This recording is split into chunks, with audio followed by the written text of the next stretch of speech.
அத்தான் கொன்றவனை நீங்கள் கொன்னீர்களா? அதுக்கு ஒரு போடுவார், ஈழற்ற பச்சினியின் இன்பத்தை கொன்றவன் அவள் இதயத்தில் கொந்தளிக்கும் எண்ணத்தில் கொன்றவன் வாழ தகுந்தவளை வாழாமல் வைத்துவிட்டு பாலும் பாரதனில பண்புதனை கொண்டவன் அந்த கொலைக்கெல்லாம் ஆளாகி இருந்து விட்டேன். இனி எந்த கொலை செய்தாலும் என்னடியின் ஞான பெண்ணே, என்னடியின் ஞான பெண்ணே. ஆரம்பம் ஆவது பெண்ணுக்குள்ளே, மனுஷன் ஆடி அடங்குவது மண்ணுக்குள்ளே. ஆராய்ந்து பார்மன கண்ணுக்குள்ளே, ஆத்திரம் கொள்ளாத நெஞ்சுக்குள்ளே. மனுஷன் ஆரம்பம் ஆவது பெண்ணுக்குள்ளே, அவன் ஆடி அடங்குவது மண்ணுக்குள்ளே. ஆராய்ந்து பார்மன கண்ணுக்குள்ளே, ஆத்திரம் கொள்ளாதே நெஞ்சுக்குள்ளே அப்படின்னு பாடினா பாருங்க. அதாவது பெண்ணின் மூலமாக தான் மனுஷன் ஆரம்பமாகிறான், அவன் ஆடி அடங்குவது மண்ணுக்குள்ளே அப்படின்னு சொல்றான்னா, அதனால தாங்க இந்த மகளிர் தினத்தை இன்னைக்கு நம்ம இவ்வளவு சிறப்பாக கொண்டாடிக்கிட்டு இருக்கோம். உலக தந்தை மகாத்மா காந்தி அவர்கள் அவருடைய மனைவி கஸ்தூரிபாய் இறந்து போகிறார்.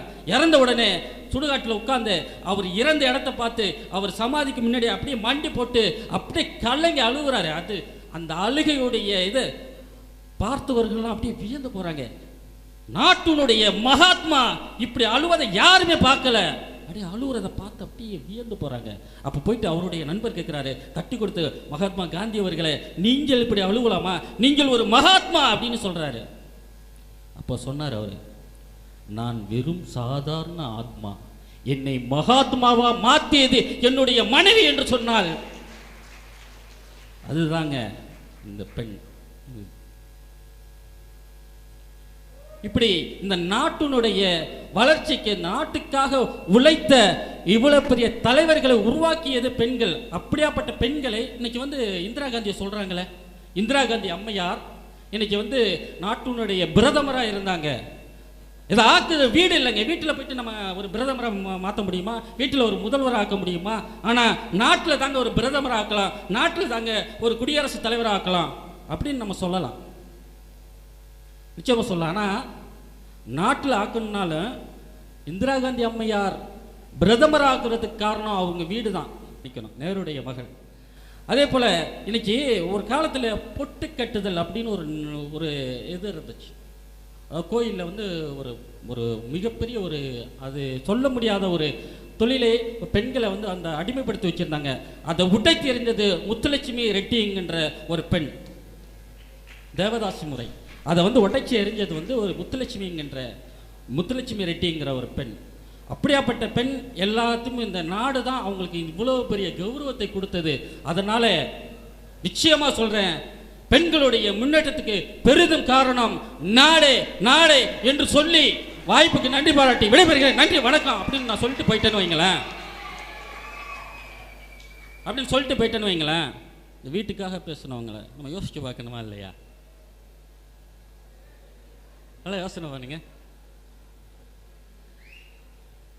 ஒரு முறை ஒரு பெரிய சர்ச் இருந்துச்சுங்க. அந்த சர்ச்சில் மணி அடிக்கும், டைம் மணி அடித்த உடனே ஒரு வீட்டில் வறுமை, சாப்பாட்டுக்கே வழி இல்லை. ஒரு பொண்ணு டக்குன்னு தட்டை எடுத்துக்கிட்டு வேக வேகமாக ஓடி போயிட்டு சாப்பாடை வாங்கிட்டு வேக வேகமாக ஒடியாந்து அப்பாவுக்கு கொடுத்துட்டு மறுபடியும் அந்த தட்டை கழுவிட்டு மறுபடியும் ஓடி போயிட்டு இன்னும் சாப்பாடை வாங்கிட்டு அம்மாவுக்கு கொடுக்குறோம். அம்மாவுக்கு கொடுத்துட்டு அந்த தட்டை கழுவிட்டு மறுபடியும் ஓடி போயிட்டு சாப்பாடை வாங்கிட்டு தன் தங்கச்சிக்கு கொடுக்கும், மறுபடியும் ஓடி போயிட்டு தன் தம்பிக்கு கொடுக்கும், அடுத்தபடியாக வாங்கிட்டு அது சாப்பிடும். சாப்பிட்டு அந்த சாதத்துக்காக ஓடினால் பாருங்கள் ஒரு பெண், அவள்தான் பின்னாடி உலக சாதனை படைத்த பிடி உஷா. சாதத்துக்காக ஓடின பிடி உஷா தான் பின்னாடி சாதனை படைத்தாள். அவள் ஓடியது வேணும்னா நாட்டுக்காக சாதனை படைத்தாள், ஆனால் வீட்டுக்காக சாதத்தை படைத்தாள். அப்போ இவளை உருவாக்கியது எது? வீடு தானே. சிந்திச்சு பார்க்கணுமா இல்லையா? ஒன்றும் இல்லைங்க. இப்போது உயர பறக்குது ஒரு பட்டம், பயங்கரம் பல பலன்னு பறக்குது. அது நாட்டுக்கு தெரியும்.